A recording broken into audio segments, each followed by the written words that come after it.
Hi hello అండి. Welcome back to our channel.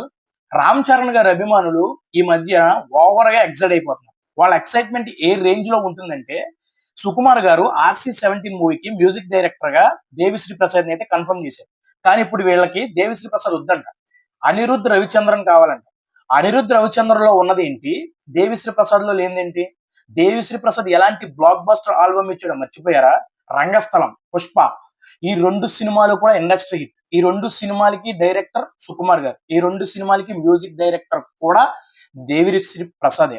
ఎవరి talent వాళ్ళకు ఉంటది బ్రదర్. ఇప్పుడు డైరెక్టర్ లో ఒక సినిమా రాసుకున్నప్పుడు ఆ సినిమాకి ఎవరైతే న్యాయం చేస్తారో వాళ్ళని మ్యూజిక్ డైరెక్టర్ గా పెట్టుకుంటారు.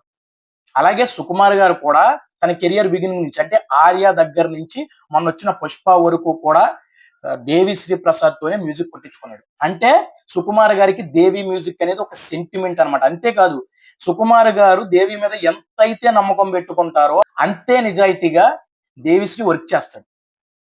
అయినా RC-17 కి చూస్తారుగా దేవి ఆడించే ఆట. మొత్తం ఫుల్ మూవీ రిలీజ్ అవ్వాల్సిన అవసరం లేదు.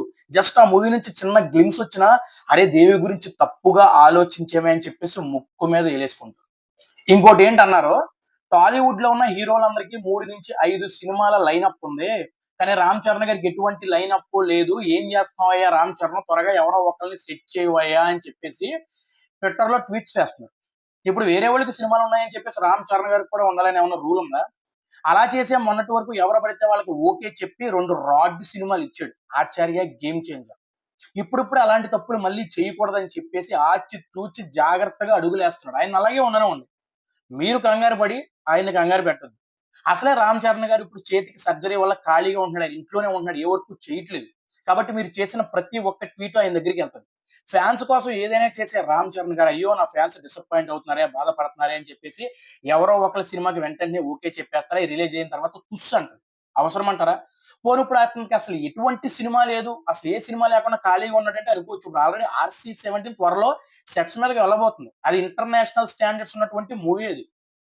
సుకుమార్ గారు ఆ మూవీ మీద ఫుల్ కాన్ఫిడెంట్ గా ఉన్నాడు. అది కూడా రామ్ చరణ్ గారి స్ట్రెంత్ అయినటువంటి హార్స్ రైడింగ్ తో రాబోతుంది ఆ మూవీ. ఆ మూవీని లేపండి. ఆ మూవీని జనాల్లోకి ఇంకా తీసుకెళ్ళండి. ఆ మూవీని ప్రమోట్ చేయండి. అంతేగాని RC-17 తర్వాత వచ్చే సినిమాల గురించి మీకెందుకు?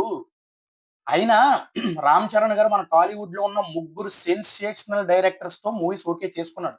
వాళ్ళు ఇంకా ఎందుకు బయట పెట్టట్లేదు నాకైతే అర్థం కావట్లేదు. వాళ్ళు అనౌన్స్‌మెంట్ ఏదో గ్రాండ్ గా ప్లాన్ చేసుకొని ఉండుంటారు. RC-17 కంప్లీట్ అయిపోయిన తర్వాత గాని, అంతకంటే ముందే గాని ఇంతకీ ఆ డైరెక్టర్లు ఎవరనేది ఖచ్చితంగా ఇంతకీ ఆ సినిమాలు ఏ డైరెక్టర్‌లతో తీయబోతున్నాడు రామ్ చరణ్ అనేది ఖచ్చితంగా బయటపడుతుంది. నేనైతే చెప్పను.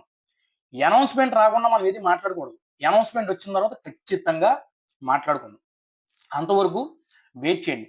మొన్నటి వరకు రామ్ చరణ్ గారు సొసైటీకి ఏదైనా మంచి చెప్దాం, మంచి మెసేజ్ ఇచ్చే మూవీలు చేద్దాం అని చెప్పేసి కొన్ని ఎక్స్‌పెరిమెంట్‌లు చేశాడు. ఆ ఎక్స్‌పెరిమెంట్ లో భాగమైంది 'గేమ్ చేంజర్' మూవీలో అప్పన్న క్యారెక్టర్. అది మిస్‌ఫైర్ అయింది. నెక్స్ట్ 'పెద్ది' మూవీ చేశాడు. అదేం ఎక్స్‌పైర్ అవ్వలేదు. సెన్సేషనల్ హిట్ అయింది. ఆ మూవీకి ఫ్యామిలీ ఆడియన్స్ ఎక్కువగా కనెక్ట్ అయ్యారు. కానీ యూత్ కనెక్ట్ అవ్వలేదు. అంటే యూత్ కి మంచి చెప్తే నచ్చదు. నరుక్కోవడాలు, రక్తపాతాలు, రొమాన్స్ ఇలాంటివే కావాలి. లేకపోతే 700-800 కోట్లు వసూలు చేయవలసిన సినిమా 450 కోట్లు రావడం ఏంటండి? ఈ కలెక్షన్ అలా ఉండడానికి కారణం డైరెక్టర్, నిర్మాత కూడా ఒక కారణం. వాళ్ళు మార్చి 30న రిలీజ్ చేస్తానన్నారు. ఆన్ టైమ్ రిలీజ్ చేసుంటే ఈ పాటి కలెక్షన్ నెక్స్ట్ లెవెల్‌లో ఉండేది. థియేటర్స్ విషయంలో కానివ్వండి, స్క్రీన్స్ విషయంలో కానివ్వండి, టికెట్స్ హైక్స్ విషయంలో కానివ్వండి, మూవీ చాలా అంటే చాలా లేగైంది.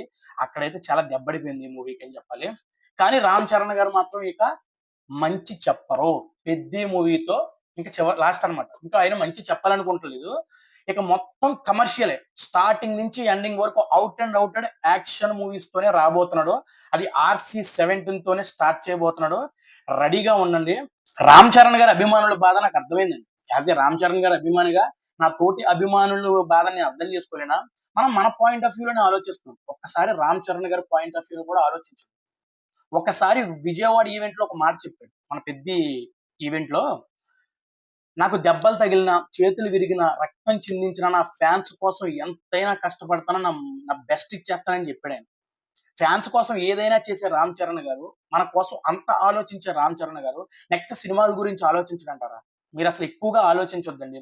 RC-17 మీద మాత్రమే మీరు ఫోకస్ పెట్టండి. నెక్స్ట్ ముగ్గురు సెన్సేషనల్ డైరెక్టర్స్‌తో అయితే మూవీని ఓకే చేసుకున్నాడు. త్వరలోనే అనౌన్స్‌మెంట్ కూడా వస్తది. అనౌన్స్‌మెంట్ వచ్చిన తర్వాత వాటిలి గురించి కూడా మనం మాట్లాడుకుందాం. ఇది మరి వీడియో. వీడియో నచ్చితే లైక్ చేయండి. మన ఛానల్‌కి ఎవరైనా కొత్తగా వచ్చింటే సబ్స్క్రైబ్ చేసుకోండి. Thank you so much. జై హింద్.